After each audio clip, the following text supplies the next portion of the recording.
Welcome to news అడ్డా. వైఎస్ఆర్సీపీ అధినేత YS Jaganmohan Reddy వ్యవహార శైలిని ఆయన పార్టీ క్యాడరే, పార్టీ కార్యకర్తలే చర్చించుకుంటున్న వైనం ఆంధ్రప్రదేశ్ రాజకీయాలు కొనసాగుతున్నది.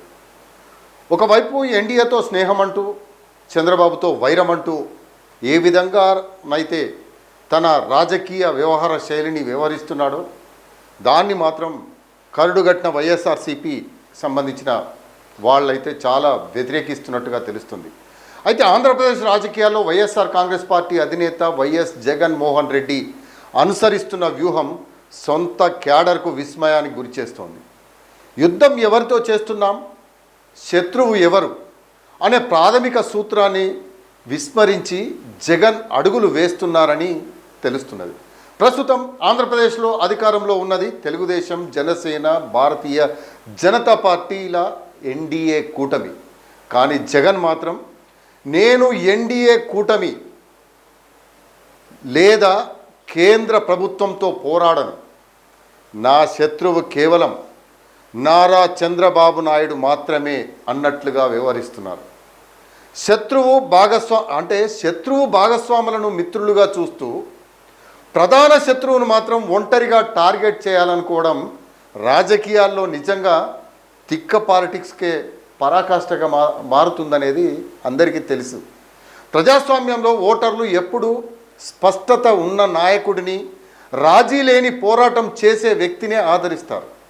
గతంలో వైఎస్ రాజశేఖర రెడ్డి కావచ్చు, నారా చంద్రబాబు నాయుడు కావచ్చు, వాళ్ళు అధికారంలో ఉన్న ప్రభుత్వాలపై రాజీ లేని పోరాటాలు చేసి ప్రజల్లో విశ్వసనీయత సాధించిన వైనం.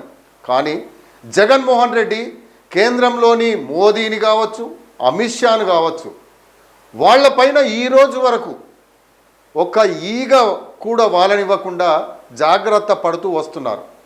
రాష్ట్ర హక్కుల సాధనలో, విభజనల హామీల విషయంలో కేంద్రం ఎంత నిర్లక్ష్యం వహించినా వైఎస్ఆర్సీపీ నుంచి కనీస విమర్శ కూడా రావడం లేదనేది జగమెరిగిన సత్యం. పైగా పార్లమెంట్లో కేంద్రానికి అవసరమైనప్పుడల్లా మద్దతు ఇస్తూ తెరచాటు స్నేహాన్ని కొనసాగిస్తున్నారు. ఈ వైఖరి క్షేత్రస్థాయిలో ఉన్న కరుడుగట్టిన వైఎస్ఆర్సీపీ పార్టీ కార్యకర్తలను సైతం తీవ్ర గందరగోళంలోకి నెట్టబడుతున్నారు. క్షేత్రస్థాయిలో చంద్రబాబుపై ఎంతగా పోరాడినా ఢిల్లీ పెద్దల ముందు జగన్ సాగిల పడుతున్నారనే ముద్ర పడితే ఓటర్లు జగన్ను ఎన్డీఏ హిడెన్ తొత్తుగానే చూస్తారు తప్ప మరోవైపు చూడరు. ఎన్డీఏ కూటమి తరపున, ఒకవేళ ఎన్నికలలో ఎన్డీఏ కూటమి తరపున ప్రధాని నరేంద్ర మోదీ, కేంద్ర హోంశాఖ మంత్రి అమిత్ షా స్వయంగా ఆంధ్రప్రదేశ్ రాష్ట్రానికి వచ్చి ప్రచారం చేస్తారు, ఖచ్చితంగా చేస్తారు వాళ్ళ కూటమి తరపున. మరి ఎన్డీఏను గెలిపించాల్సిందిగా ప్రజలను వాళ్ళు కోరుతారు. మరి అప్పుడు జగన్మోహన్ రెడ్డి ఏం సమాధానం చెప్తారు? తనను రాజకీయంగా దెబ్బతీయడానికి చంద్రబాబుతో చేతులు కలిపిన మోదీని, అమిత్ షాను జగన్ విమర్శించగలరా? ఒకవేళ విమర్శించకపోతే చంద్రబాబుతో కూటమిగా ఉన్న బీజేపీని మీరు వ్యతిరేకించినప్పుడు మీకు ఎందుకు ఓటు వేయాలి? మేము నేరుగా కూటమికే ఓటు వేసుకుంటాం కదా అని సామాన్య ఓటర్లు ఆలోచించే ప్రమాదం లేకపోలేదు. ప్రత్యర్థి కూటమిగా వస్తున్నప్పుడు పోరాటం కూడా కూటమిపైనే జరగాలి తప్ప అందులో ఒకరిని మినహాయించి చూస్తామంటే కుదురుతుందా? అసలు కుదిరే పని కాదు. ఈ తరహా రాజకీయాలు వైఎస్ఆర్సీపీకి గత ఎన్నికల్లోనే భారీ నష్టాన్ని చేకూర్చాయి. కేంద్రంపై జగన్ సాఫ్ట్ కార్నర్ ప్రదర్శించడం, దానివల్లనే మైనారిటీ ఓటు బ్యాంకు కూడా చాలా చోట్ల పార్టీకి దూరమైందని చెప్పవచ్చు.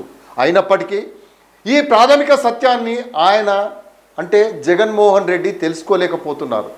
బహుశా జగన్పై ఉన్న వ్యక్తిగత కేసులు, సిబిఐ విచారణల భయమే కేంద్రంపై దూకుడు ప్రదర్శించకుండా ఆయన కాళ్ళను కట్టేస్తుందని చాలామంది రాజకీయ విశ్లేషకులు చేస్తున్న విమర్శలకు జగన్ ప్రవర్తనే బలాన్ని చేకూరుస్తుందని చెప్పవచ్చు.